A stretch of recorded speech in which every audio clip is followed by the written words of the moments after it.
coming up for you. Well, there's no one here yet, and the floor is completely engulfed. We're on the floor, and we can't breathe.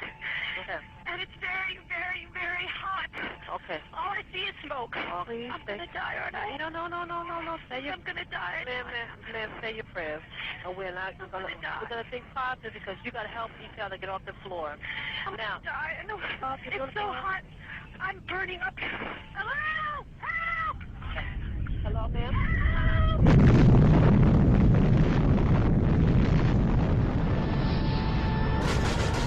Osama bin Laden is the world's most wanted terrorist. Many to fight the bin Laden's terrorist organization Al-Qaeda. And punish those responsible. Punish. I want justice. And there's an old poster out west, as I recall, that said wanted, dead or alive. If you go to the FBI website, they've got Osama bin Laden. And if you go to Osama bin Laden's webpage on the FBI Most Wanted Terrorist list, you find that he's been indicted for the 1998 attacks, but not for 9/11. And in fact, a number of journalists called up the FBI and said, well, look, why have you not connected bin Laden to 9/11? And they said, well, I'm afraid we just don't have the evidence.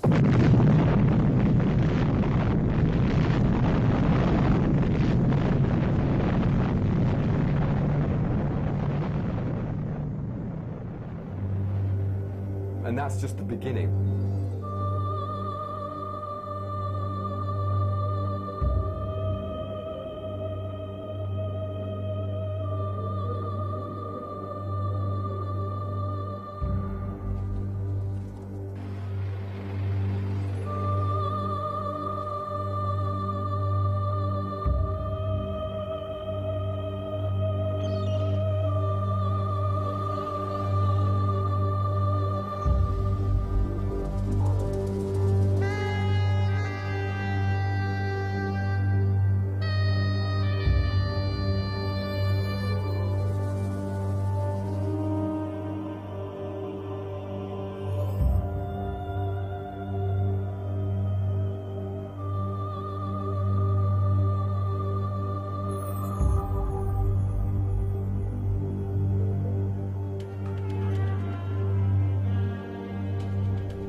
September 11th, 2001, I was employed by a company called Eurobrokers, and our offices were on the 84th floor of the South Tower, which was the second building to be hit that day with an airplane. And I was working away at my computer, and at 8:46 in the morning, there was this loud boom.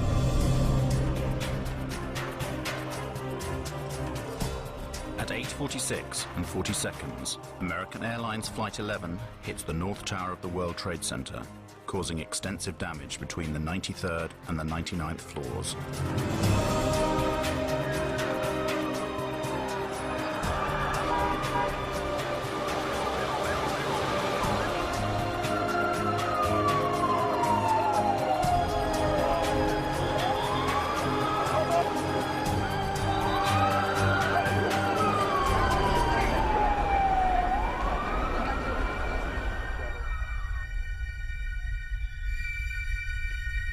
And the announcement from the Port Authority came, "Your attention, please.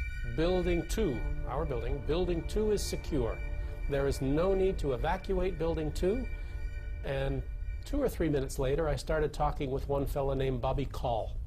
And Bobby told me that he had been down about 8 floors, 10 floors, heard the announcement, and had come back up. And as he was telling me this, boom, boom, this double explosion, and our building shook. At 9:03 a.m., United Airlines Flight 175 hits the South Tower.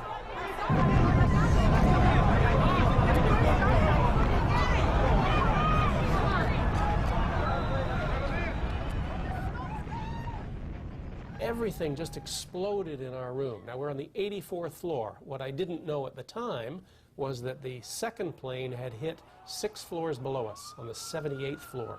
So we're 6 floors above impact.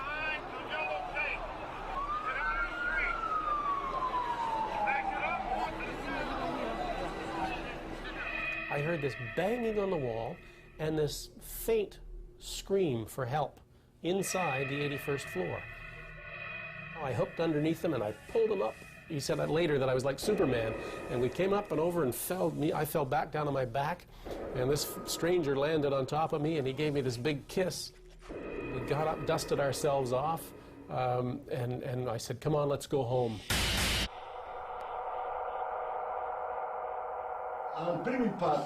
The two towers shake considerably with the first impact, but they immediately return to their original structural position.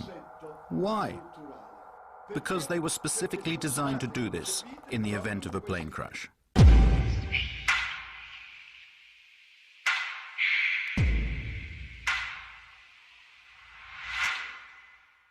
Towers were very solidly built. It's like a tree. You see, when you bend a tree, you have all these fibers in the tree, but they're interconnected, so when the tree bends, it can handle that motion.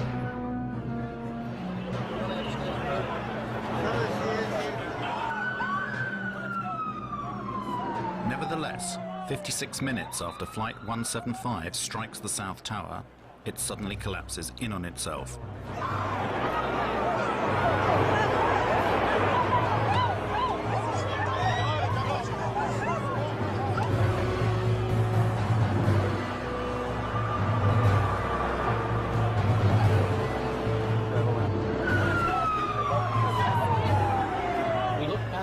Center, the tower that we just come out of, we started to see it, boom, boom, boom, boom, move. And we stared in disbelief as this took about 8 or 10 seconds for the whole tower just to go straight down and dissolved into its own ash.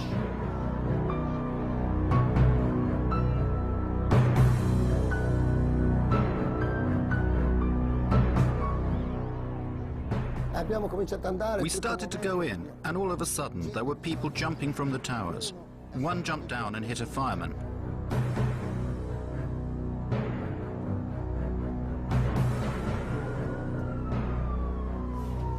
At 10:28, the North Tower also collapses.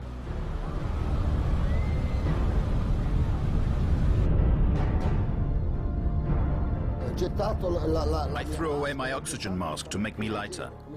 I started running because when I turned around, I saw the tower coming down. Then there was all this dust that got me. Do not hit anybody as you drive.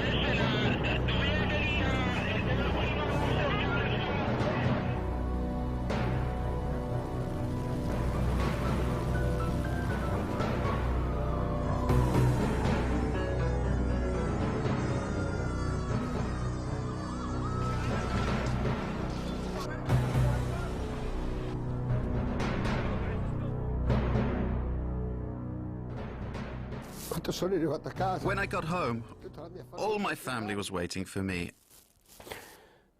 And I was lucky to come back to my family. All my friends, they never came back.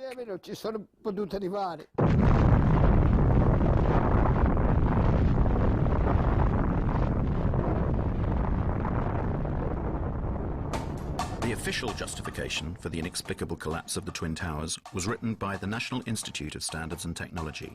Between 2002 and 2006, they studied the demolition of the World Trade Center, reaching the conclusion that the collapse of the towers was caused by the combined effects of the impact of the airplanes and the resulting fires started by these impacts.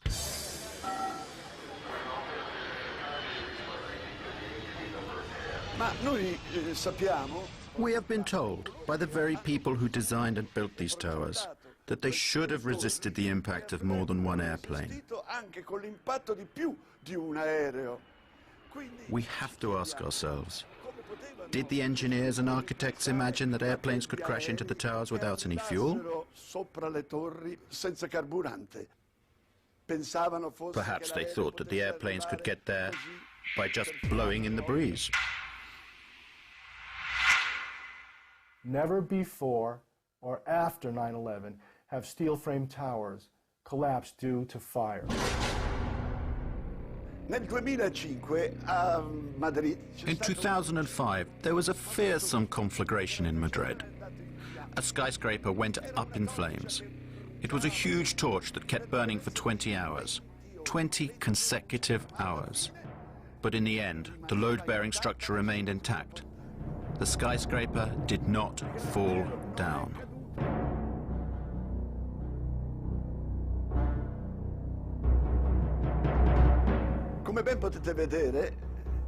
As you can see, the building is enveloped in flames. This skyscraper was not yet complete. It was still under construction. Nevertheless, it remained standing. Something you should note is the white color of the flames. This means that there is a lot of oxygen burning.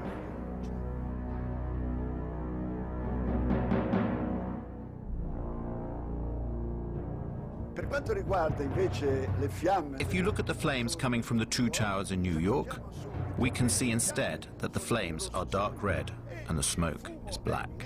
The fires that were burning in these towers was a dark gray, a heavy, almost black gray smoke coming off. This implies an oxygen-starved fire. Nevertheless, 55 minutes later, the whole tower collapses.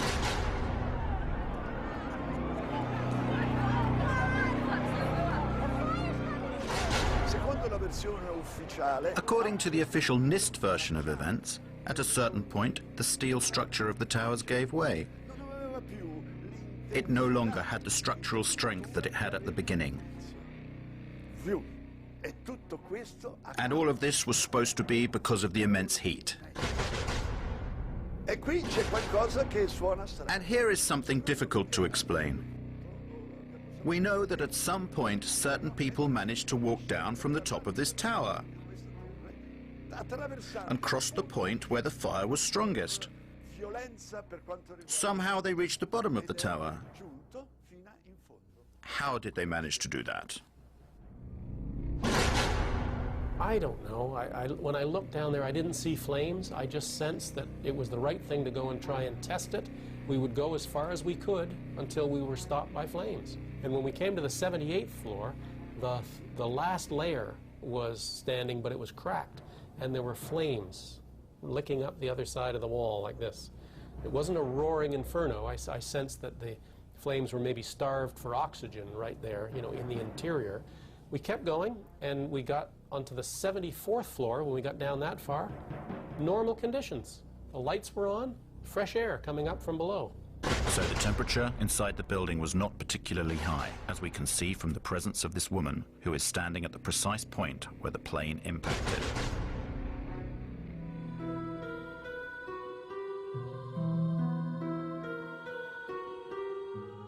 In order to verify the way the buildings collapsed and how the heat had affected the steel, NIST commissioned numerous tests, some of which were conducted by a company called Underwriters Labs.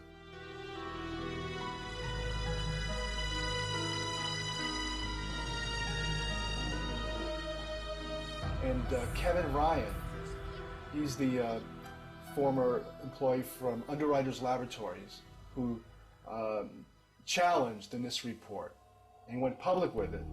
Within a week, he was fired from his job. We did test the floor models in August of 2004. And those tests disproved the primary theory behind the collapse of the buildings. It was called the pancake theory. The floors would collapse upon each other into a stack of pancakes, and then the columns were no longer supported and the columns would fall apart.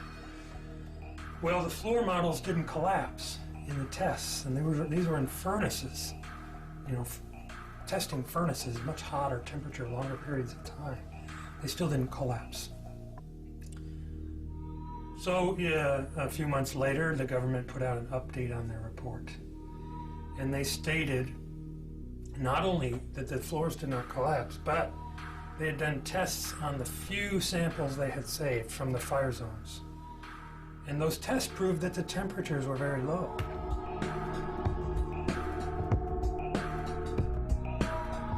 Temperatures were not hot enough to even soften steel.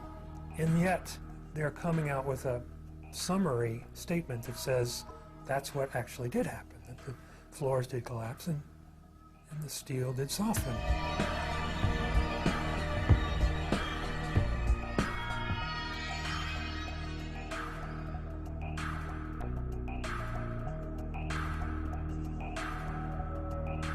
So they either downplayed those results or ignored those results, and they ended up putting it all in a computer.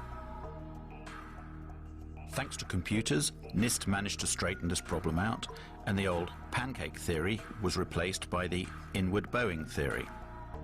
According to the Institute, the heat weakened the floors, which started to curve downwards. The external walls of the towers also curved inwards until they could no longer bear the weight of the structures above, causing the towers to collapse. Their final theory is almost entirely computer-based. And the computer itself is not really accessible. They haven't given it to us to examine.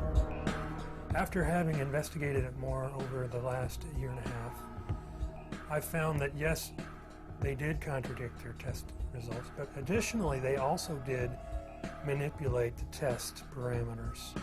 They doubled one thing, they cut something else in half. For example, their story says that aircraft combustibles were at 13 tons in the aircraft cabin. The FAA says it's more like an average of 6.5 tons. It's double. So they double it. They double the time that their computer model exposes columns to fire, 90 minutes instead of what we know is 45 or 50 minutes in both of the buildings, actually. Well, they double it. They cut something else in half. They double it. One of the things that particularly struck me was the incredible speed with which the towers came down. There was something truly inexplicable about the speed of the collapse. If we dropped a weight from a height of around 400 meters, which was the height of the towers, the time it would take to reach the ground, supposing that there was not even any air resistance to slow down the speed of the fall, would take approximately 9 seconds. Took about 8 or 10 seconds for the whole tower just to go straight down. The impact was at about 2/3 of the way up the tower. Even if the section above collapsed suddenly due to the structure giving way, and even considering that the impact of the section above was enormous and therefore in some way weakened the resistance of the structures below, it is clear that, due to the resistance of the undamaged part below, this tower should not have fallen at such a speed. But it fell as if there was nothing below it, whereas there was an enormous structure below, a resistant structure that should have slowed down the speed of the collapse considerably.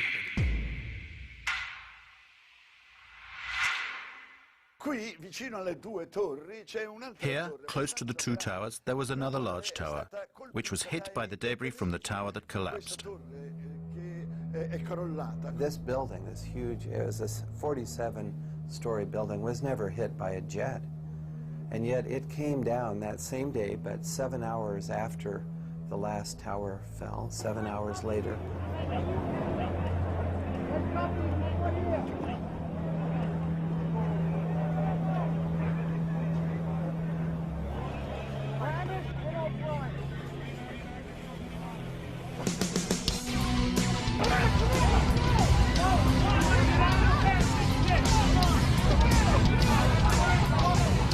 Measure the time of fall. The fall is almost free fall speed.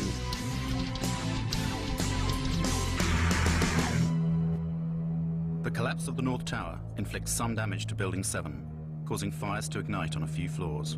Even the official version admits that fire has a low probability of causing the collapse. But why does total collapse take place? And why does it occur at free fall speed?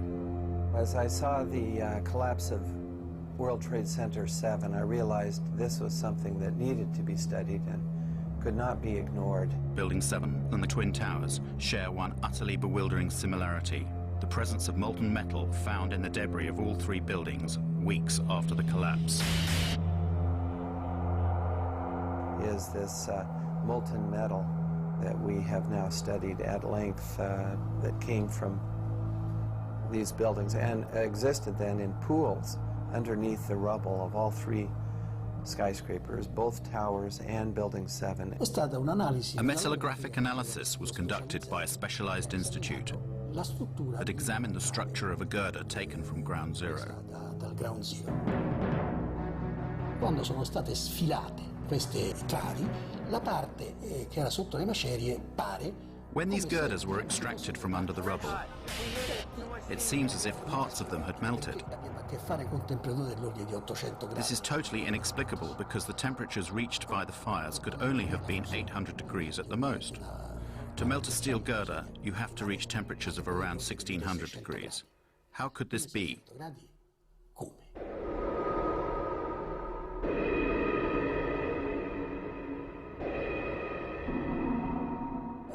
At a microscopic level, if you examine the granular structure of the steel, one can detect the presence of an element that should not normally be present, and it is there in substantial quantities.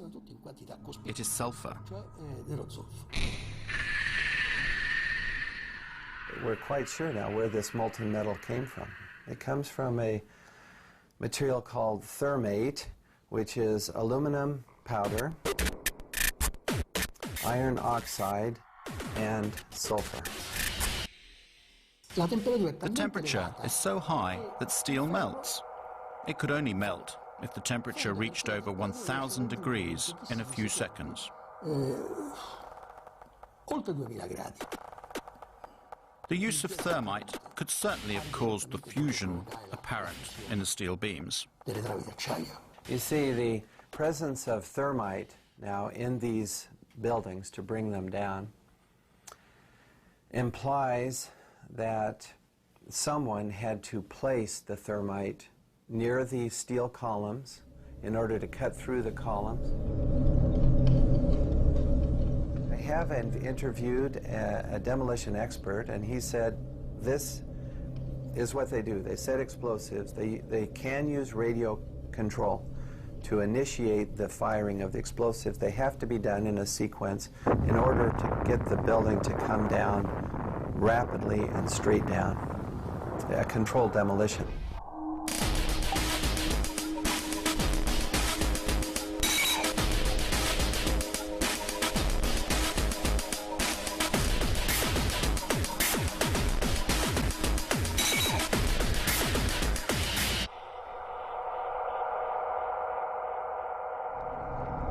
Scientists, we look at different hypotheses, different explanations, but then we have to look at all the data to see which explanation fits the best. You have to incorporate all the picture. Yes, you may take an isolated fact like the plume and say, well, perhaps that was a high air pressure that somehow blew a window out, but that will not account for the molten metal or the sulfidation or the molten pools. When the South Tower collapsed and blew into my apartment directly across from the World Trade Center, I saved the dust. I gave it to Stephen Jones. The dust that was provided by Mrs. McKinley is very interesting because it's like a snapshot of the residue being produced by the tower during its collapse. It's perfect. Now we look in the dust and we see metal droplets. And when I saw that, I thought, whoa. This is what I expect from thermite because I've done a number of thermite experiments and you get small metal drops being thrown out in all directions. And this is what we see in the dust now, these little metal drops. We also see barium.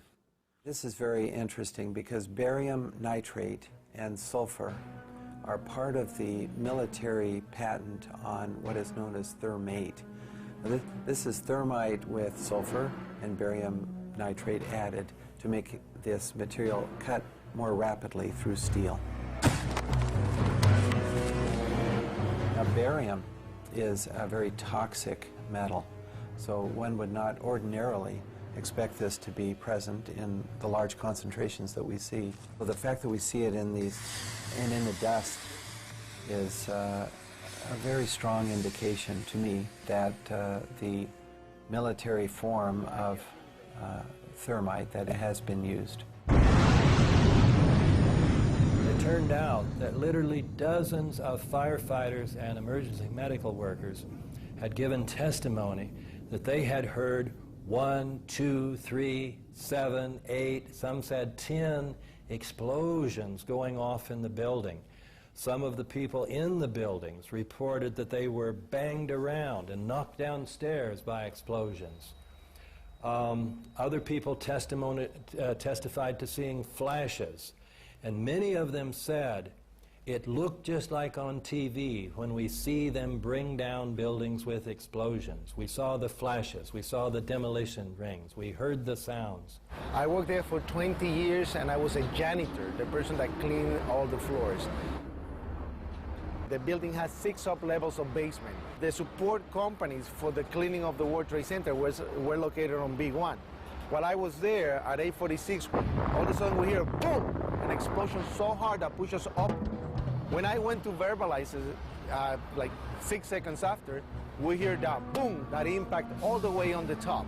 So 2 different events, and at that very moment when I said, oh my God, a guy comes running into the office, and this guy had his hands extended, both arms like this, and his skin was pulled totally from both arms, and it was hanging from the top of the fingertips like it was clothing. And I thought at that time that it was clothing. And when I went to say something, I realized, I looked at his face, I realized that he had missing parts of his face. He had, on that particular day, the only master key. He went up with a master key, unlocking door after door so firemen could get in, and he himself, I think he said, brought out 15 or 20 people. So I started opening the doors of the stairwells so people could escape. Willie was made a hero, and he was at the White House, and we have a picture of that, of George Bush honoring Willie Rodriguez for being a hero. We hear boom, boom, boom, different explosions. And I asked the fire department, I said, what is this explosion? And what they said was, maybe it's the gas tank from the kitchen. No, the kitchens were all electrical, so that didn't make any sense. I heard a loud explosion, an explosion that I had never heard in my whole life, an enormous explosion. My ears were hearing loud explosions at ground level, very mysterious. Explosions that seemed to be at ground level as opposed to high in the air. There's no question in my mind that those buildings, based on the law of physics, could not have collapsed without the assistance of a bomb. No! When I hear another explosion, no! I think it's a bomb. Willie has taken the really 180% turn of events, saying here that President Bush, who had honored him being a hero, he's named on this lawsuit as accusing Bush and Cheney and Senior Bush and others of murder. And he's not doing it for any monetary gain, because this has just cost us everything. Willie has lost his home, lost his job. Right now, his goal is to find out the truth.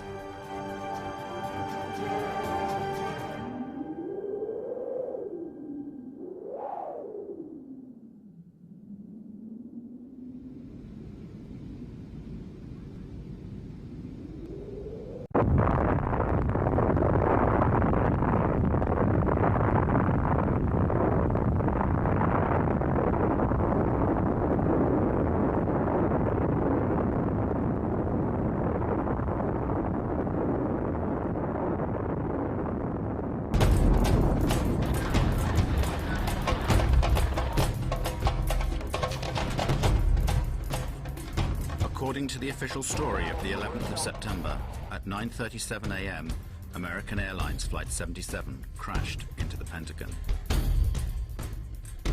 This rare footage shows the scene immediately after the impact, an hour before the entire structure collapsed.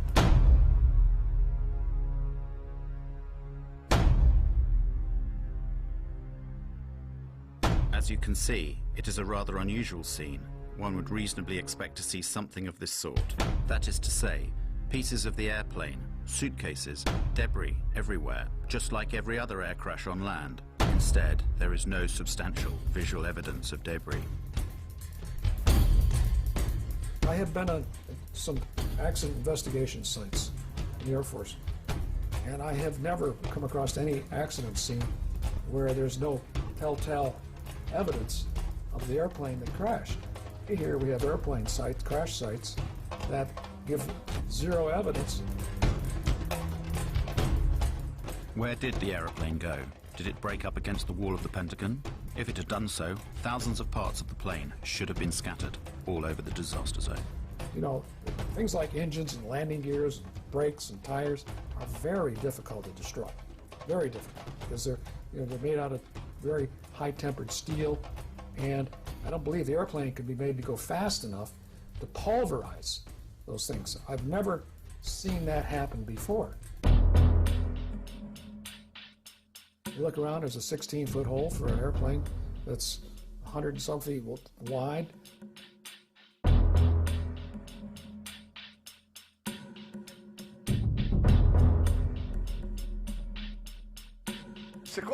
According to the official story, the American Airlines Boeing 757 disappeared inside this hole. Can you see it? 5 meters. I repeat, 5 meters in diameter.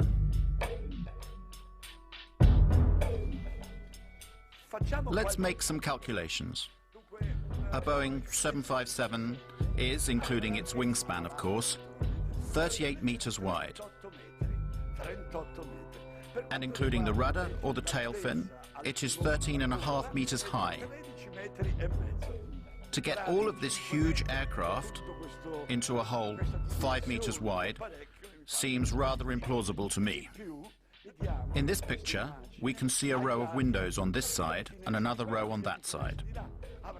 They should have been smashed and destroyed by the wings, and instead they're intact. These windows aren't even broken. For years, the military refused to answer the questions of an increasing number of people who rejected the official version.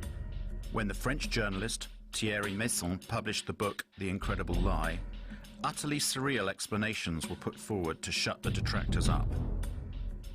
One of these maintained that the airplane had been vaporized by the speed and the force of the crash.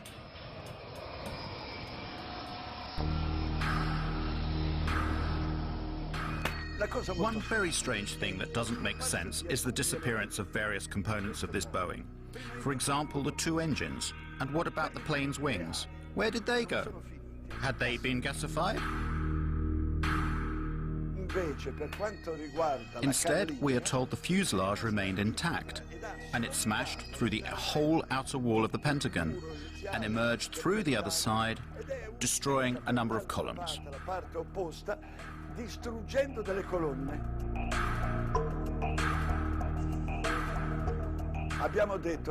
The most solid part of the airplane is, without any doubt, the engines. In fact, these engines are made of a titanium steel alloy. It is so tough that it doesn't even melt at 3,000 degrees centigrade. Well now, in this wall we should be able to see, if nothing else, the holes made by the 2 engines that smashed into it. No, there is no sign of them. The 2 holes that we'd expect to see are not there. And there's no indication of the wings hitting anything at the Pentagon? Like you had at the North Tower? You can see the outline of the aircraft, the 25-degree bank angle. You can clearly see the outline of the number 1 engine, fuselage, and number 2 engine. It's a 25-degree bank. The wing dihedral is up in flight, and you can clearly see the outline of that airplane. But you can't find anything like that in the Pentagon.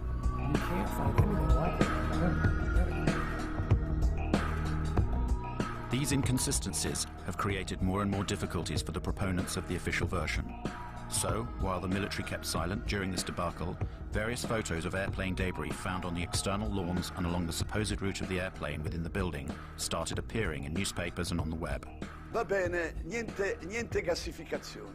Very well, they admitted there was no gasification, but another theory was immediately put forward. It suggested that in order to enter a hole 5 meters wide, at a certain moment, the airplane somehow closed up its wings, just as dragonflies do. The plane entered the hole. Oh look, there they are. The engine and the other pieces of the plane were found there. One of my experiences in the Army was being in charge of the Army's imagery interpretation for scientific and technical intelligence during the Cold War. I measured pieces of Soviet equipment from photographs. It was my job.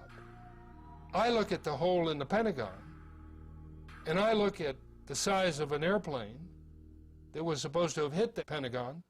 The plane does not fit in that hole. So what did hit the Pentagon? What hit it? Where is it? What hit it? Where is it? What's going on?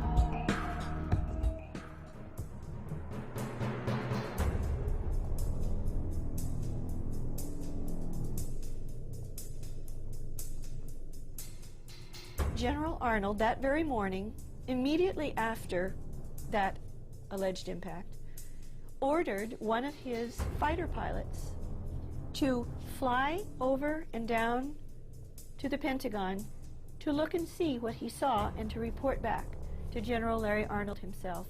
At that time, Major General Larry Arnold was Commander of Aviation at NORAD, North American Aerospace Defense Command, in charge of protecting the United States and Canada. His fighter pilot reported back to him that there was no evidence, zero evidence, of an impact of a plane at the Pentagon.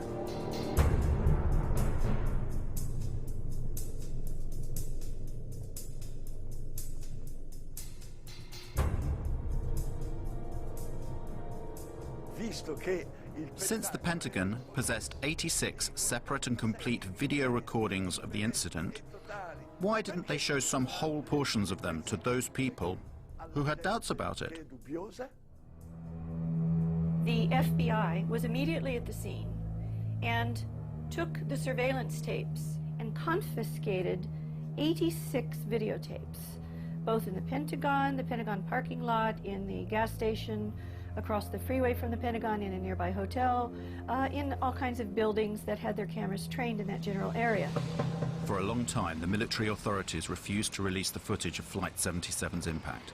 But in 2006, the United States Department of Defense was forced to yield to Freedom of Information requests, and it released 4 video sequences. The video evidence from the Pentagon Citgo gas station and the nearby Sheraton Hotel are of no use. But 2 samples of video footage captured from the Pentagon's parking lot have been offered to the world as definitive proof of Flight 77's impact with the Pentagon. They're almost identical. Jet engines don't emit white smoke. You have some white smoke would come out of the aft end of whatever kind of vehicle. Quite frankly, there's not enough in those photographs to tell exactly what it was, but you can tell what it wasn't. And it didn't have the size as compared, if it was a real 757-200, it would be much bigger than the vehicle we do see in the picture.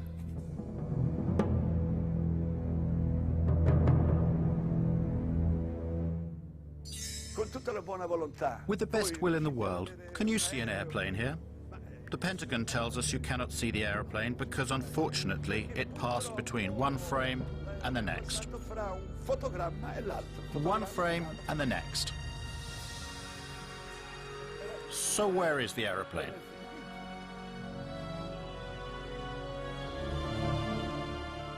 According to FBI agent Jacqueline Maguire, as you can see in this affidavit, only one camera took pictures of the scene, and those are the frames that we've already seen.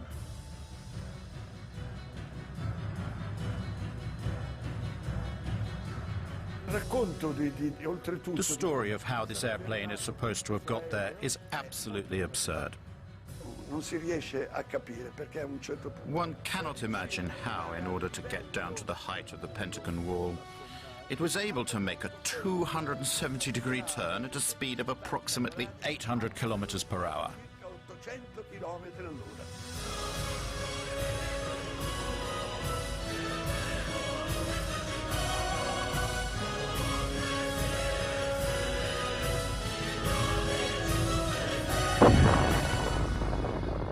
That is a really difficult maneuver. And what I will say to you is that an experienced pilot with thousands of hours probably would have to take between 10 and 20 attempts. Skilled, thousands of hour pilot, probably 10 or 20 times before they would be able to pull off that maneuver. 757 is not designed to do that. 757 is designed to be basically a cruise ship in the sky. It's not acrobatic, so you just can't do that with one of those big airplanes. The air traffic controllers at the Dulles Approach Control, when they saw this target come in and make this turn, they said, oh, that's a fighter. Because military fighters can do that, okay? And military fighters with autopilots and being flown remotely, they have the structural capability. They are designed to be able to be that acrobatic.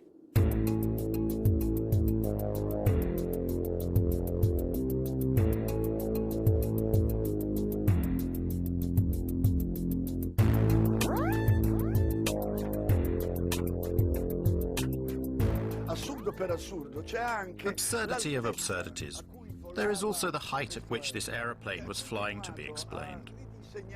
It is supposed to have followed the lie of the land at 6 meters from the ground for 1 kilometer, managing also to jump over a hill. Then it went over a roadway, and it finally got there without making any other turns because by now there was no more space.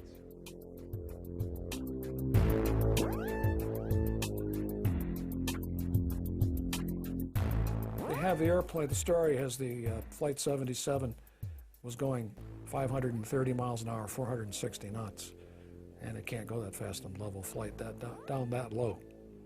If you're up high, the true airspeed can go up, and it can go that fast, but not down low. The air is too dense.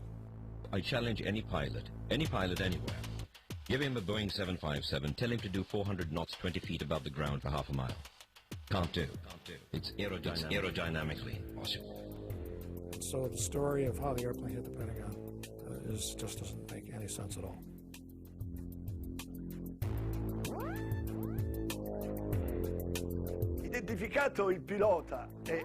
After Hani Hanjour, the plane's pilot, had been identified, his flight instructor declared that his student was not even able to fly a small single-engine aeroplane.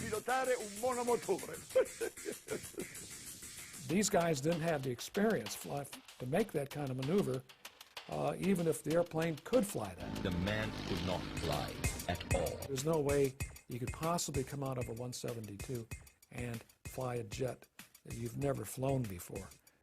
That's like showing me how to carve up a Christmas turkey and then say, go make a heart transplant.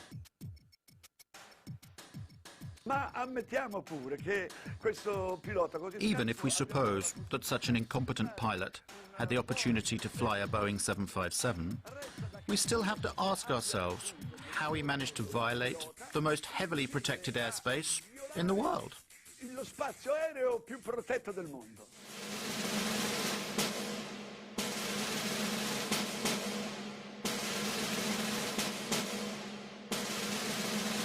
No untracked aircraft get near the Pentagon and near the White House.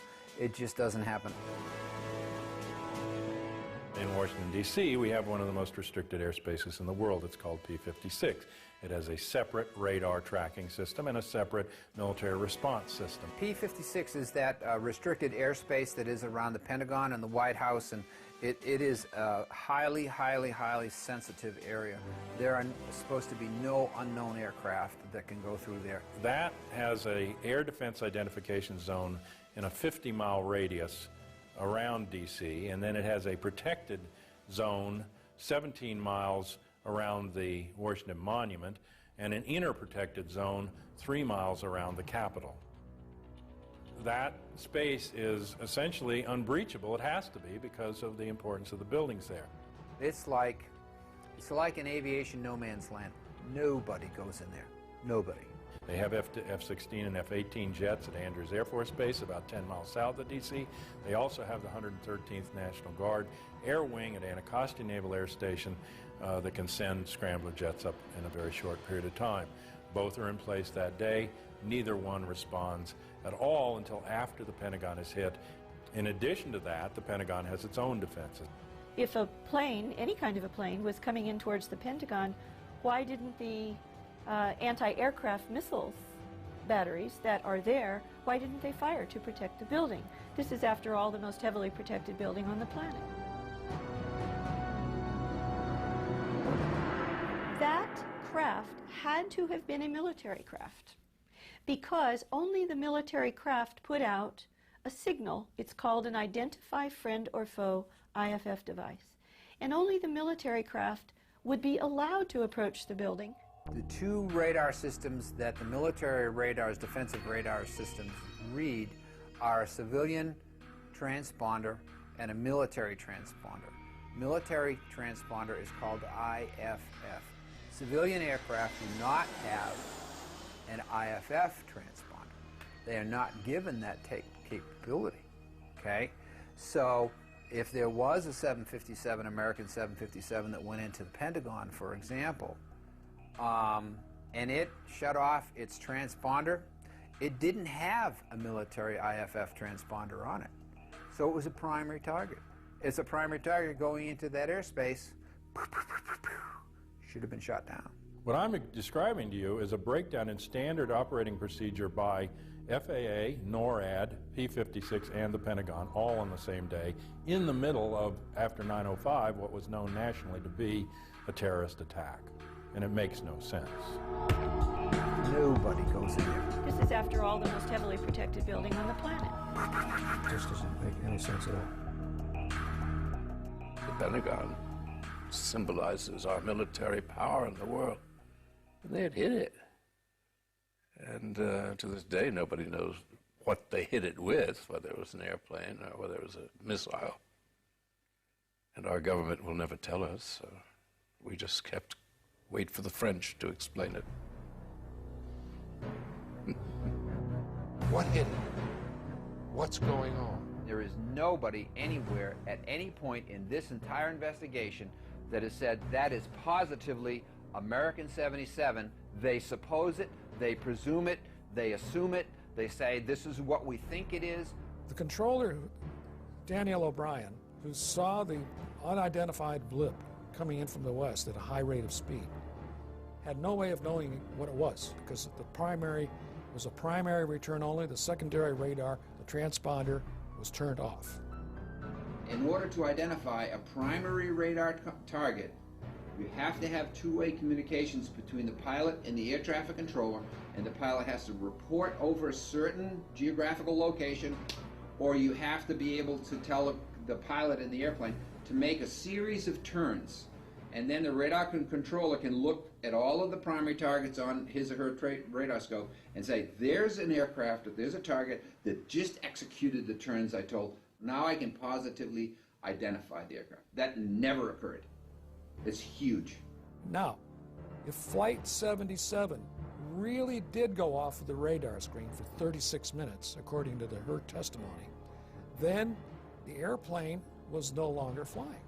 Or it was low enough that it was out of radar coverage. One of the two. So, was the airplane landed at some place, some remote field? Then it does make sense that they lost the airplane for 36 minutes. But other than that, there's very little explanation for that. In the light of what we've seen and heard, it seems that the official version of 9/11 is not sufficient. We want the facts to be explained to us, and above all, we want them to be properly investigated. Basically, we want someone to finally tell us the truth. The United States government spends $892 billion per year to defend its citizens and its territory. It is the best protected country in the world, as President Bush has said. Nevertheless, on the 11th of September, the heart of America was attacked from the sky, and 3,000 helpless American citizens were killed in their own cities. If I had been sitting on that committee, the congressional committee examining 9/11, the one question that they could not get the Air Force to answer correctly, NORAD, was why the fighter planes did not go up automatically when the first planes were found to be hijacked. Anytime an airliner goes off course or loses radio communication or loses its transponder signal, anytime any one of those three things happen, the aircraft is supposed to be intercepted. On 9/11, all three of those things happened, and still there was no intercept. Those planes flew around for from 20 minutes to an hour and a half without ever being intercepted. We have direct contacts with our air defense colleagues by means of direct connections that are controlled by this touchscreen apparatus. By pressing just one key here, the call is sent, to which the operator of the defense, in this case, answers directly. In the time it takes to answer the telephone call, around 2 to 3 seconds, the information can be already exchanged.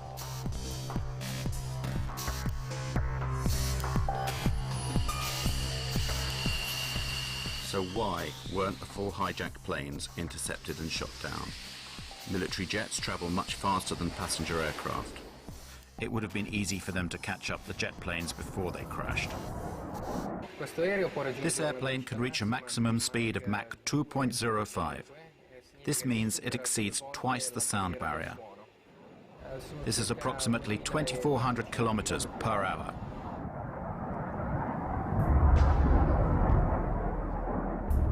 In the northeast of the United States, there are as many as 16 Air Force bases. Why weren't the Boeing jets intercepted? The official story argues that air defense was informed too late. One of the biggest lies is that the FAA guys were incompetent. When we lose an airplane, we take action. We do not sit, we do not delay, we go to protocol. Boom, boom, boom, boom, boom. When the air traffic controllers first saw American 11 start to lose its radio, lose its transponder, go off course, and all of these bad things that are going on, they did not take a coffee break. 67 times in that year, 2001, up till September, there had been air emergencies. They can get a plane up in from 6 to 10 minutes and scramble it, and 67 times that year in air emergencies.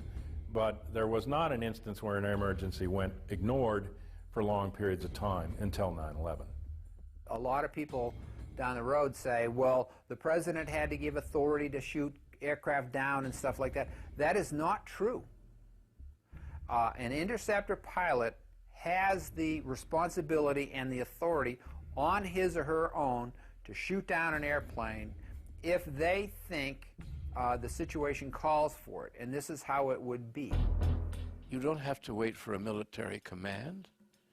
You don't have to wait for orders of any kind. That's not an option. That's the law. It's inherent in being a fighter pilot. You know that's what you have to do, unless somebody has told you to stand down. Before 1970, we had one form of scrambling aircraft, and it was immediate, bang, bang, bang. Then in the 1970s, we had some hijackings come into our civil airspace, and that wasn't a quick response. What we did in that is we didn't want the hijackers to know that we were there, so we didn't rush the fighters off the ground, and we kind of snuck them up behind the aircraft. So we put a second protocol in, and the reason that the hijacking protocol is slow is because you had to get Pentagon approval before you could release your fighters. Those two type of protocols lasted until June 1st, 2001, 3 months before 9/11. In June of 2001, Rumsfeld and the Pentagon and the military changed the procedures, and instead of having two protocols, one fast, one slow, they went to one protocol, slow. If we had reacted to the in-flight emergency immediately, the fighters would have been up and on the way, and those aircraft would never, ever have reached their targets. But when the center controllers came to notifying the military, okay, because they had only one protocol to work with, that protocol went through the Pentagon. Guess what? Guess who didn't answer the phone? Sorry, it was the Pentagon. Here's an analogy that I can give that would help out the common person here. What Rumsfeld did is the fire call comes into the fire station, but before the fire truck gets a chance to leave, it has to call the mayor of the city to get approval for that departure. And what if the mayor's out for breakfast or he's sleeping late and he doesn't answer the phone? Look carefully at this footage, shot just a few minutes after the attack on the Pentagon. Notice the man that is helping to carry a casualty. It is the Secretary of Defense, Donald Rumsfeld.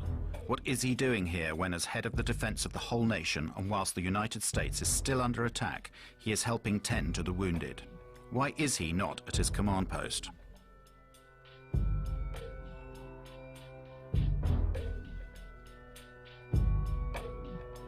The phone calls went to the Pentagon. It went through the military, and the military was sitting there saying, oh, hey, don't answer, don't answer that phone, whatever it might be.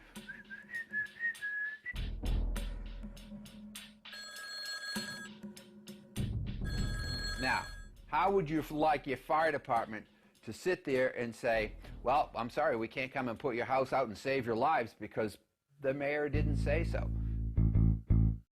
And on 9/12, they changed the protocols again back to the first protocol, which was the fast scrambles, and that's what it is today.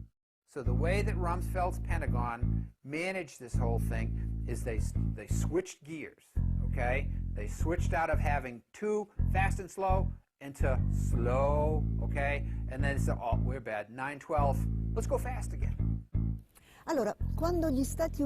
When the United States was attacked without warning at Pearl Harbor, after 8 inquiries, General Walter Short, commander of the Army for the Defense of Hawaii, and Admiral Husband Kimmel, commander-in-chief of the Pacific Fleet, were both charged with negligence and summarily dismissed. But after the 9/11 catastrophe, nobody, neither the Secretary of Defense Rumsfeld, nor the head of civil aviation, nor that of air defense, was either punished or removed from office. On September 10th, Brigadier General W. Montague Winfield asked Junior Officer Captain Charles Leidig to temporarily replace him as Director of Operations at the Pentagon Command Center from 8:30 a.m. on September 11th. Later that day, after Flight 93 was reported crashed, Winfield resumed control.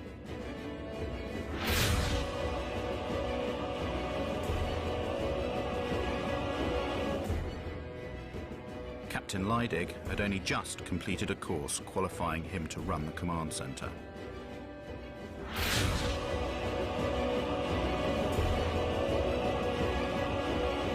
On September the 11th, Brigadier General David F. Worley Jr.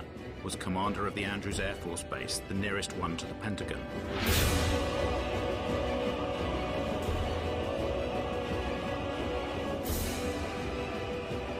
On September the 11th, Richard B. Myers, Vice Chairman of the Joint Chiefs of Staff, in the absence of Chairman Shelton, was the temporary head of all U.S. Armed Forces.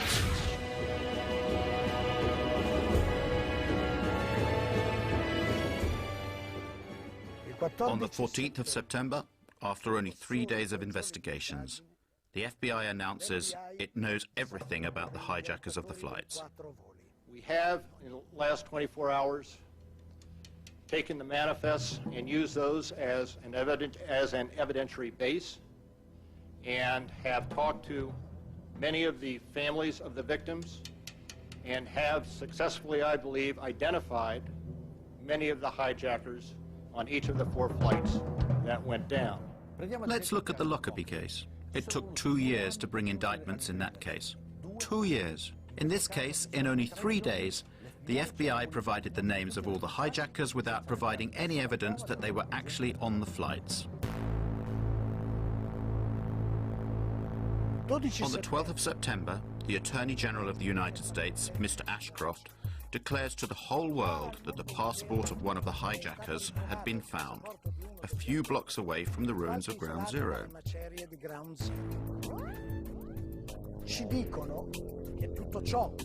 Even though they had said that everything inside the towers had been burnt up or had been reduced to a fine dust. So, the steel was molten, but paper survived?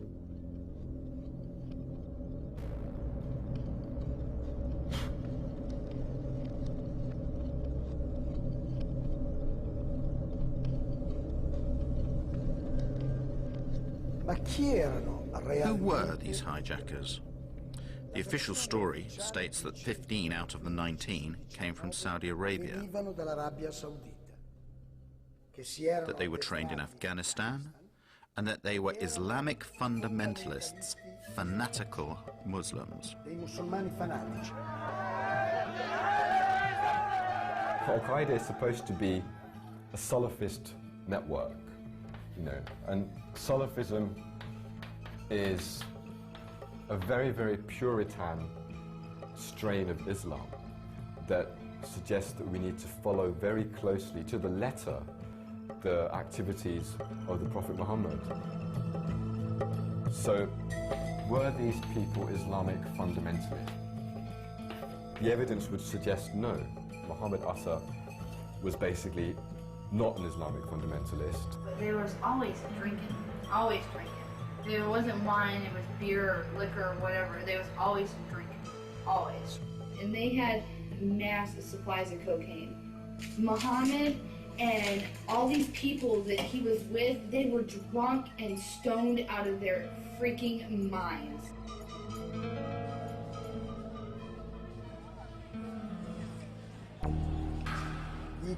The identikits of the hijackers supplied by the FBI are truly bizarre. Each identikit corresponds to a number of persons. These persons are very different. They have different attitudes and different biographies. They live in different places, sometimes at the same moment. When you speak of Mohammed Atta, what Mohammed Atta? Is it the Mohammed Atta who was in Hamburg, Germany, being run by German intelligence? Is it that Mohammed Atta? Is it the Mohammed Atta who appears in Venice, Florida, which is a major locus for the National Security Agency, who's supposedly training at a little flight school for a little single and dual engine Cessna aircraft, and who's rooming with a man named Charlie Voss, who was a CIA pilot who ran guns into Nicaragua and cocaine out for the Central Intelligence Agency? Is it that Mohammed Atta? Is it the Mohammed Atta who spoke to his father on the 12th of September, as Newsweek reported in an interview with his father in Cairo? Is it that Mohammed Atta? Is it the Mohammed Atta who appears in a bar called Shuckham's Bar in Hollywood, Florida, doing lines of cocaine and drunk on Stolichnaya vodka, and who, when asked to pay his bill, says, I work for United States Airlines, you think I can't pay my bill? And then he says, fuck God. This is not the behavior of an Islamic fanatic who is about to commit a suicide martyrdom operation. Prima che l'Atta che risiede ad Amburgo in Germania, according to the official version, before Atta, who lived in Hamburg, Germany, moved to the United States, his American namesake was visiting an office of the Department of Agriculture, where he spoke to an employee to request a loan of $650,000. With this loan, he wanted to rent a small aeroplane and attach a large tank of chemicals to it. Upon the refusal of the woman to give him the loan, he began to threaten her, saying he would cut her throat. Then he told her he was an American Airlines pilot. He threw a bundle of banknotes onto the desk and asked for information about the security systems of the Twin Towers. He even tried to buy a poster of the Pentagon that was on the wall of the office. And then he finally went away. Well now, is this the typical behavior of a member of a secret sleeper cell? Isn't it more like the behavior of someone who is trying to be remembered? This is not the behavior of an Islamic fanatic who is about to commit a suicide. Secondo la versione ufficiale, The official version states that Al-Omari and Atta leave Florida heading for Boston. This is according to plan, since that is where the two aeroplanes due to be hijacked will depart. But they don't stop when they get to Boston, they continue to Maine. 300 chilometri più a nord. It is the afternoon of September the 10th. The next day will be the most important day in the two men's lives, a day on which they cannot make any mistakes. But what do? They go on a trip to Portland. They spend the night there and they attract attention to themselves with their noisy revelry. They also pay with credit cards in their names. They do everything they can to leave traces of their presence there. Next morning at 6 a.m., they fly from Maine to Boston. The plane that they are going to hijack takes off only half an hour after their flight lands. This is a very tight time window, potentially putting the whole plan in jeopardy. The circumstances surrounding the departure from Portland to Boston is very important, both in terms of the investigation and in shaping public opinion. It is there that the airport's CCTV cameras record the video in which we see the faces of Atta and Al-Omari. This video has been shown hundreds of times on television as evidence of the two terrorists boarding the aeroplane they are about to hijack. It's not true. That video shows them embarking at Portland. There is no evidence of the presence of these hijackers. It is simply something that the FBI tells us, without any proof. There is no proof. There is no way to prove the presence of any one of these patsies, these scapegoats on the planes. None at all. On September the 16th, one of the alleged hijackers of Flight 11, Abdel Aziz Al-Omari, went to the Jeddah consulate to protest his innocence to US officers. Al-Omari, a pilot from Saudi Airlines, receives an official apology from the American officers in Riyadh.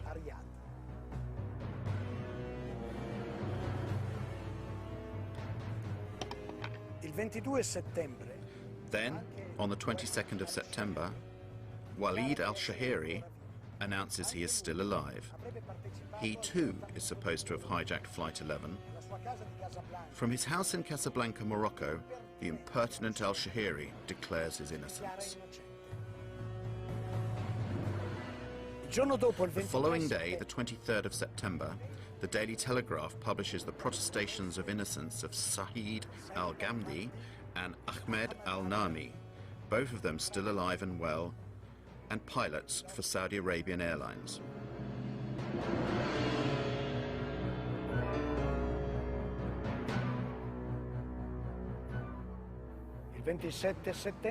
On the 27th of September, CBS tracks down Salem al-Hazmi.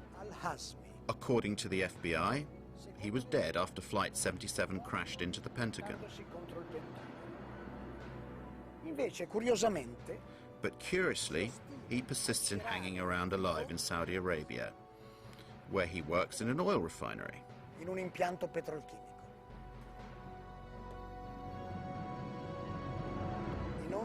Have the names of Al-Omari, al-Shahiri, al-Ghamdi, al-Nami, and al-Hazmi been deleted from the list of the hijackers, with many apologies? No. 6 years later, these 19 people are accused as being the sole perpetrators of the terror attack.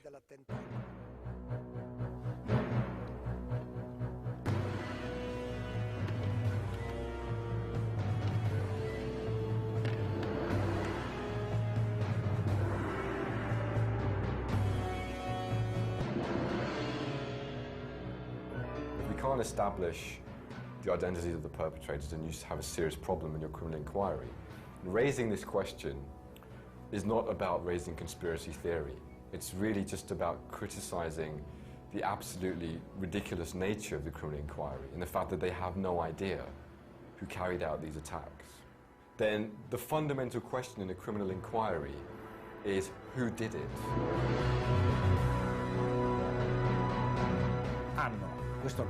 They have this evil organization. They have the leader of this evil organization, bin Laden. They have a secret network in the caves of Afghanistan. It could be the screenplay of a James Bond movie. The first bin Laden videotape that was leaked and that was used by the media to suggest that Osama bin Laden has claimed responsibility. This was a very problematic videotape. There was an analysis that found that it was completely fraudulent. There were a number of issues. There were basic issues such as, for example, Osama bin Laden was wearing a gold ring. Now, in Islamic fiqh, Islamic law, a man is not allowed to wear gold.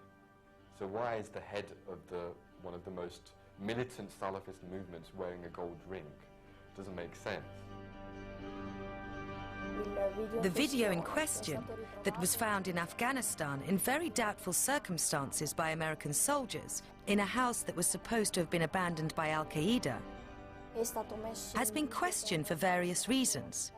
For example, a German TV network gave an alternative translation. It is completely different from the one given by the American investigators. They are not apparently claiming a role in the 11th of September attacks, but they are simply talking about what happened on September the 11th.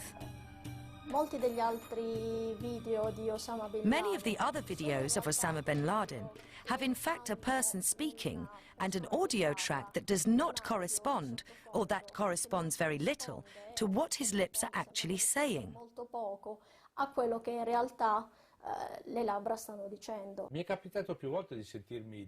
People often ask me, how can you doubt the official version if Osama bin Laden himself appeared several times on television to say, I did it?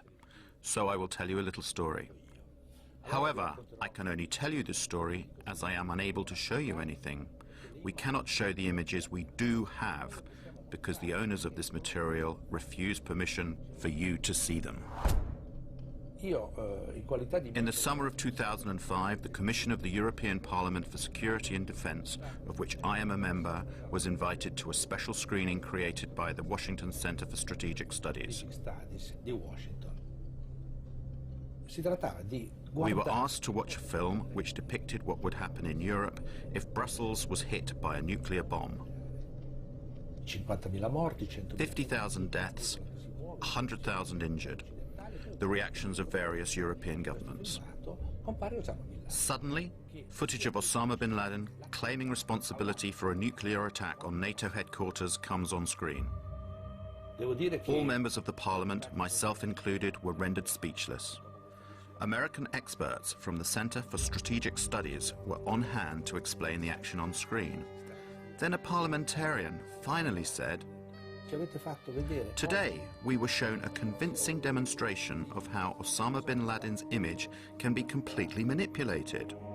They need to fight the bin Laden's terrorist organization, Al-Qaeda. All the Osamas we have seen over the years may never have existed, just as a nuclear attack on NATO headquarters in Brussels has never taken place. Now they're denying us use of these images. No matter, we will go on without them. But people, have a look yourselves. This is an Osama bin Laden from the 7th of September of 2007. Compare him with the other Osamas we have seen in the last few years. Do you believe it is possible that he is getting younger over time? Do you believe it is possible that his beard is darker than before? Do you believe it possible that his nose has grown? We don't need analysis. A child can understand that they are two different people, but these people are being introduced to us as if they were the same person. And this story has been told to us now for over 6 years.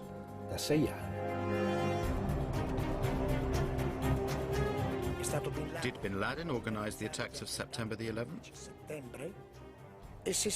And if so, did he do it alone or with someone else? At this point, we must explain the origins of Al-Qaeda. Al-Qaeda è stata fondata. Bin Laden founded Al-Qaeda in 1989 at the end of the war between the Soviet Union and Muslim guerrillas in Afghanistan. E guerriglieri islamici in Afghanistan. It was after that war and not for that war. So who or what were all those Muslim guerrillas supposed to fight? What did Al-Qaeda mean at that time? And this is very interesting. We'd have to go to Robin Cook, the late Foreign Secretary. In the Guardian article, he confirmed that Al-Qaeda was a term that was invented by the CIA, and it had been invented to designate a database of mujahideen that were recruited and trained by the CIA. And he's right, because the Arabic word for database, you just have to add this word. It's Al-Qaeda Ma'lumat.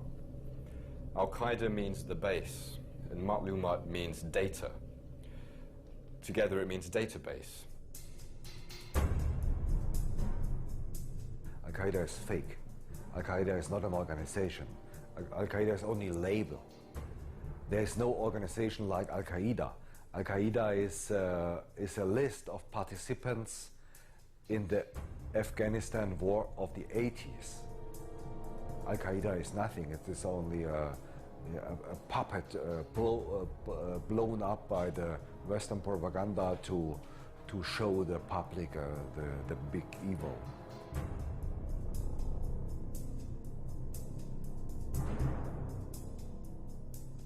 I was chief of the visa section at the American Consulate General in Jeddah between September 1987 and March 1989. During my period there, I was involved in what turned out to be a Visas for Terrorists program with people coming to the consulate recruited by the Central Intelligence Agency and its asset Osama bin Laden and sent to America, either for instruction in how to be good terrorists or for rewards or for debriefings on what they've been doing in Afghanistan. I assume it was simply on how to blow things up, shoot things down, and overthrow governments. After the Cold War, their connections with Al-Qaeda proliferated, multiplied. Al-Qaeda is being controlled in various ways, directly and indirectly.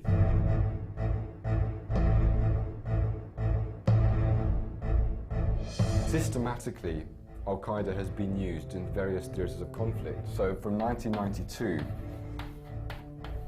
to 95, you look at the Bosnian conflict. I believe that the American government was working with various Arab and Muslim organizations, whether it was Al-Qaeda or whether it was people that became Al-Qaeda, to be trained, to be armed, and to be sent to the Balkans to overthrow Slobodan Milosevic and anybody allied with him. That kind of policy continued in the Balkans all the way up to post-2001.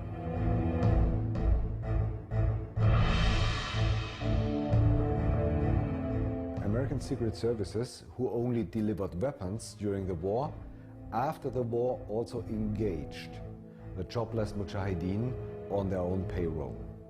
That is a proven fact. There are a lot of testimonies of mujahideen before German courts.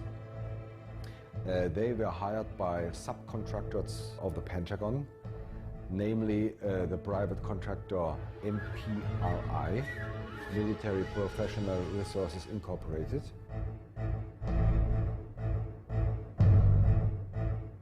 MPRI is formally private, but in fact it's kind of secret device of the US Army. They have more 4-star general under contract than the Pentagon itself. If the Pentagon wants to do some dirty job and thinks they cannot get the money and they cannot get the approval of the US Congress, they give the job to this private company. At the beginning of summer 1999, MPRI brought this Bosnian mujahideen back to the Balkans, especially into Kosovo, to help the Kosovo terrorist army KLA. They engaged them, they paid them monthly. A lot of Bosnian Mujahideen were involved in the big terrorist attacks of the last 5 years. So, speaking about 9/11, 5 of 7 Arabs in the center of the 9/11 plot were former Mujahideen fighters in Bosnia. 5 of 7. Nobody speaks about it. What is required for you to get a visa approved to enter the United States? The type of information you have to supply is extremely detailed. But a high-ranking official in the US consulate of Jeddah, Michael Springman, revealed the fact that in that office, many CIA agents were working undercover and that the office was issuing too many visas far too easily to some very suspicious people. I was told by a really good contact, a businessman outside the American consulate, that if I had sent one word to the State Department inspection team investigating what was going on in the consulate, I would be fired summarily. Well, that office in Jeddah issued many of the 15 visas that were used by the hijackers to enter the United States. None of the 15 applications conformed to US visa regulations. For example, under the heading Destination, many of them wrote Hotel, New York or California, and in one case, just no. And so, it was common practice to help the terrorists of Al-Qaeda to enter the United States. They came to be trained, and this went on for years and years.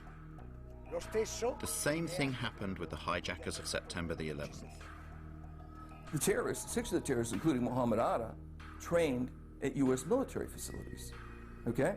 Mohammed Atta went to International Officers School at Maxwell Air Force Base. Maxwell Air Force Base in Alabama, Brooks Air Force Base in Texas. Their contact address, the Pensacola Naval Station in Florida, the Defense Language Institute of the Defense Intelligence Agency in Monterey, California. The hands of intelligence are all over these people. So, to sum up, the main hijackers trained and fought in ex-Yugoslavia where they were paid by a company of mercenaries that was connected to the Pentagon. Thanks to the CIA, they got entry visas to the United States. Once they were in America, they did everything they could to be recognized and to attract attention to themselves since they were sure of their impunity. They trained in American military bases and went to flight schools, although they didn't learn to fly.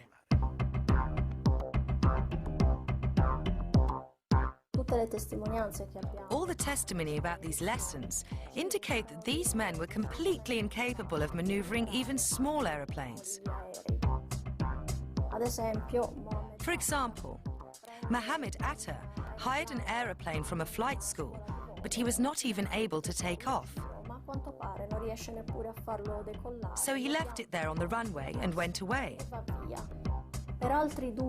Regarding 2 other pilots, their instructor, Rick Grazer, said to investigators and the press that he could not understand how these 2 could have maneuvered an aeroplane.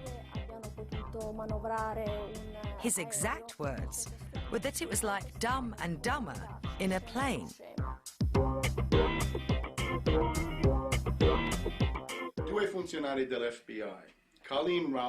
Two FBI agents, Colleen Rowley in Minneapolis in the state of Minnesota, and another who was in Phoenix in Arizona, sent messages to the FBI's headquarters in Washington, saying, more or less, watch out. There are many Arabs here who have enrolled in flight schools. The first person in the flight school that called the FBI took a big risk, because at the time what he was doing was reporting about a customer, a paying customer. And those flight schools depended upon, to a certain extent, foreign pilots.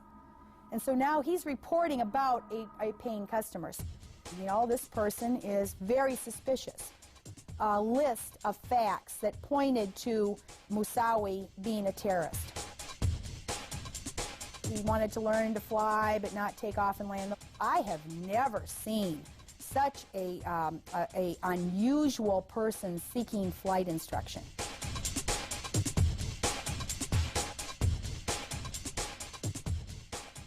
Colin Rowley immediately informed her superiors in Washington, but nothing happened. Their investigations were obstructed.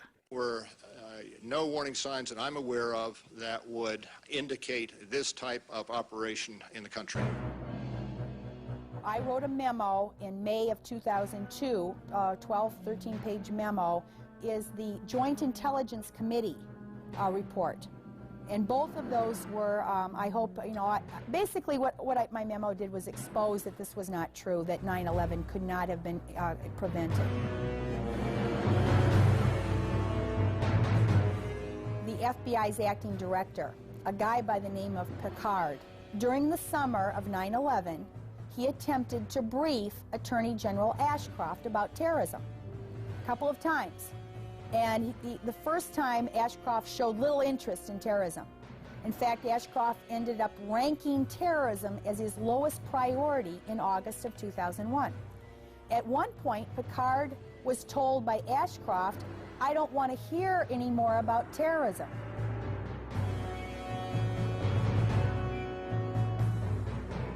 After September 11, 2001, when I heard about the planes crashing into the World Trade Towers and into the Pentagon, I said, geez, these were the same people, according to the Los Angeles Times, who had gotten their visas from the American Consulate General at Jeddah.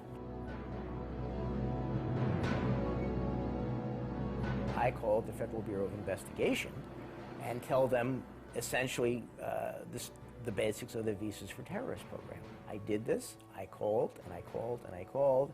I was passed from one office of the FBI to another and ended up at the Washington field office, and someone there said, "We'll get back to you."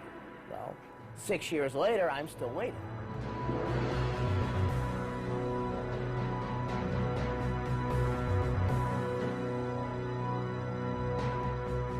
We received these audio tapes that were obtained 3 months before September 11, 2001, from a different field office, Iranian informant who'd been on FBI's payroll for 10 years, since about 1991, 1992, in April 2001.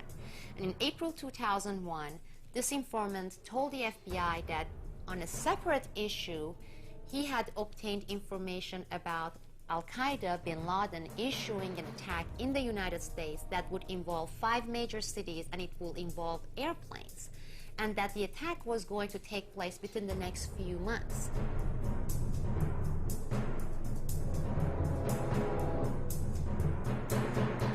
They took the information, they found it important, they filled out forms, they came back to the headquarters, and then they filed it. They gave it to the superiors, right?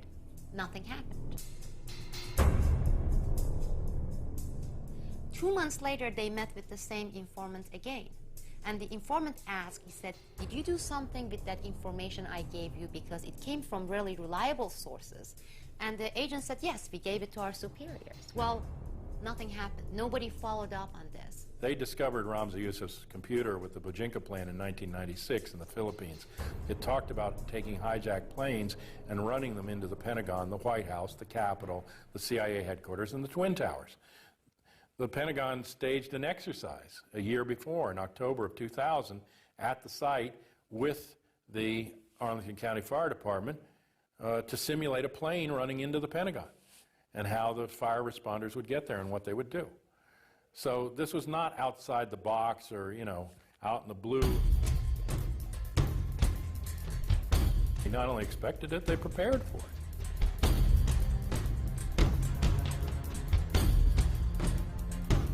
One of the most frequent declarations made by the Bush administration was that these attacks took us by surprise.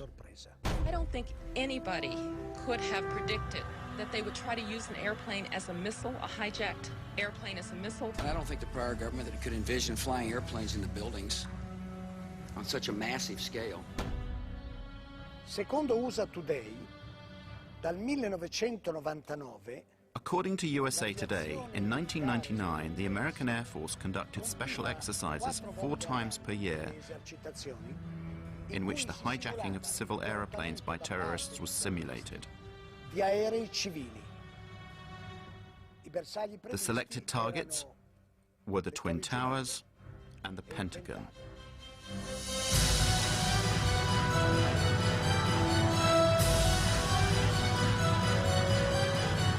I don't think anybody I don't think the prior government that could envision flying airplanes in the buildings. could have predicted. I don't think the prior government that could envision flying airplanes in the buildings.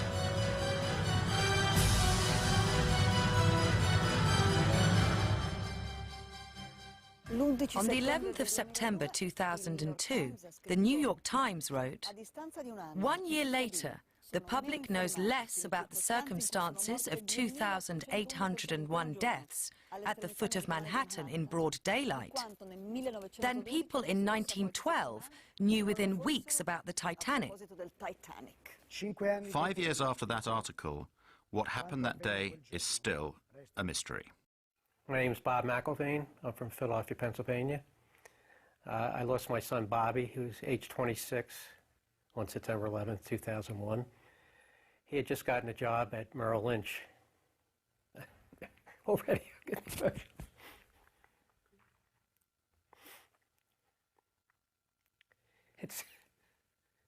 It always hits you blind. And, don't worry, I'll get over it. But I mean, anytime you just mention that day, it's like the pain just comes shooting up. And of course, when you keep doing this, it's, you think it gets better, but it just never gets better. I risultati della commissione d'inchiesta The conclusions that the 9/11 Commission came to have been very disappointing. A lot of evidence has been ignored. Many witnesses were not called to testify. The final report glosses over a great many key issues. A few days before 9/11, Mohammed Atta received a huge sum of money, about $100,000, money which was delivered by a Pakistani Secret Service officer. And the big scandal is that the 9/11 Commission of the US Congress never interrogated this man and never tried to bring light into the story of this 100,000. While everybody was doing testimony televised to the whole nation, mine was behind closed door. Now, why would they want that behind closed door? That didn't make any sense. Anyway, I told them exactly the same argument that we have here, that we heard explosions, that people were burned, that prior the building getting hit by the plane, that these people were alive and they were available to be interrogated. And wow, what a surprise. The final report comes out.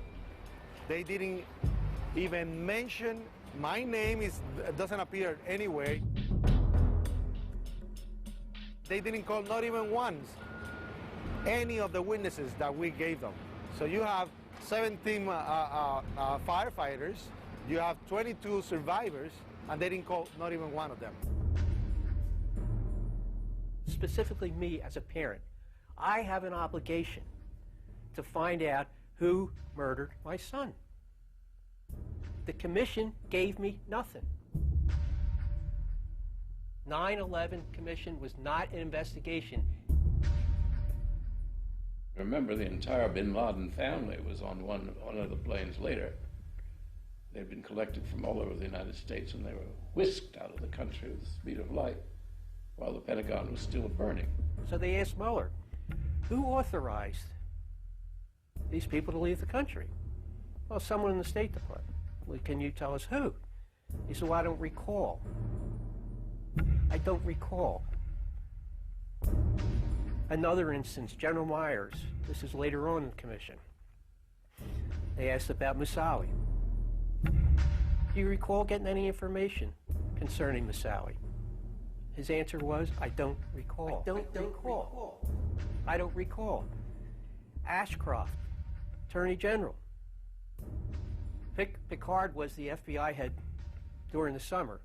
He had testified that they had all these warnings 71 different warnings about something happening this summer. And Ashcroft sat there and lied. So I didn't know these things. I didn't know these warnings. We were paying attention to terrorism. No warning signs that I'm aware of. Anybody And I don't think the could prior have government could predicted. envision flying airplanes in the building. These people lied, and our government protected them. It was obvious they were lying. These people that people were testifying should have gone. Mueller should be in jail. Ashcroft should be in jail. Condoleezza Rice should be in jail. I don't think anybody warning signs could I'm have aware of. predicted that they would try to use Airplanes in the buildings. Punish. Osama bin Laden is the world's And punish those responsible. They have this evil organization. They have the leader, bin Laden. Punish. Dead or alive. They have a secret network in the caves of Afghanistan. Tonight, the United States of America makes the following demands on the Taliban. Deliver to United States authorities all the leaders of Al-Qaeda who hide in your land.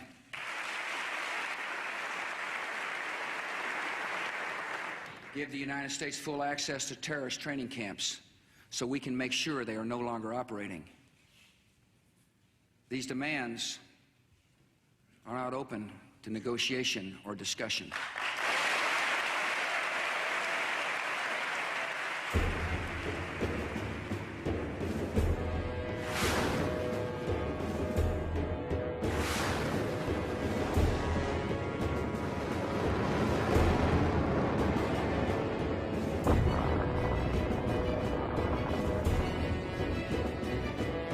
Obviously, they will never catch bin Laden, because then everybody will think the war on terror is over.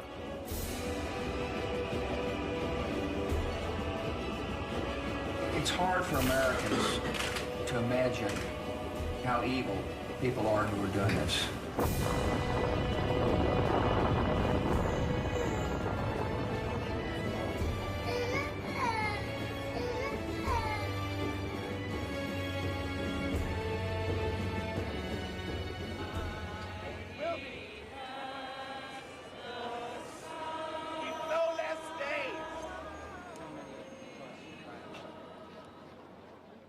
I'm not a conspiracy theorist.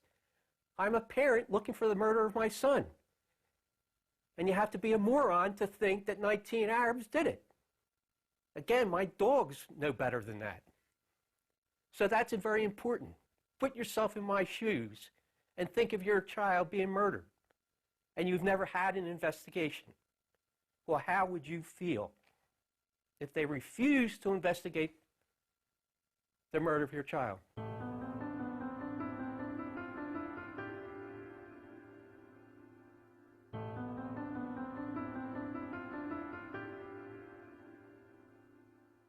Sono stato a casa fino alle 3 di mattina. I was at home until 3 in the morning. Then I got up because I couldn't sleep. I went back there, down there, to try to find someone. Could a fireman or a policeman still be trapped down there? I wanted to find him, even if he was... or a person who worked there, only to give myself a bit of satisfaction.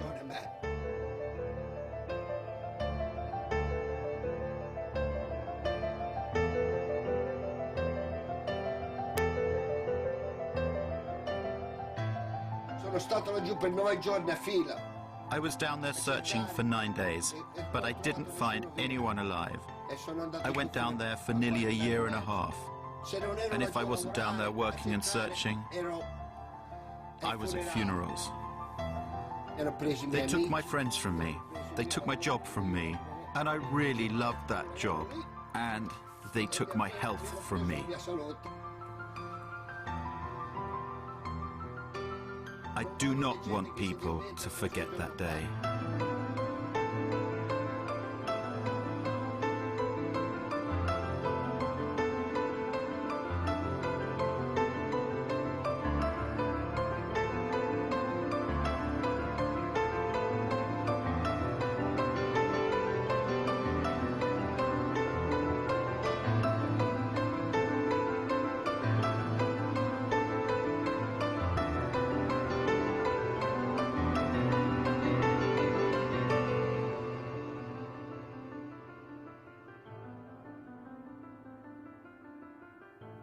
And the story has to be told. problem with Americans, it's like a big iceberg. We live at the tip of the iceberg, and we're afraid of the dark truths of our history, and it's getting worse and worse. Well, this is a real dark truth.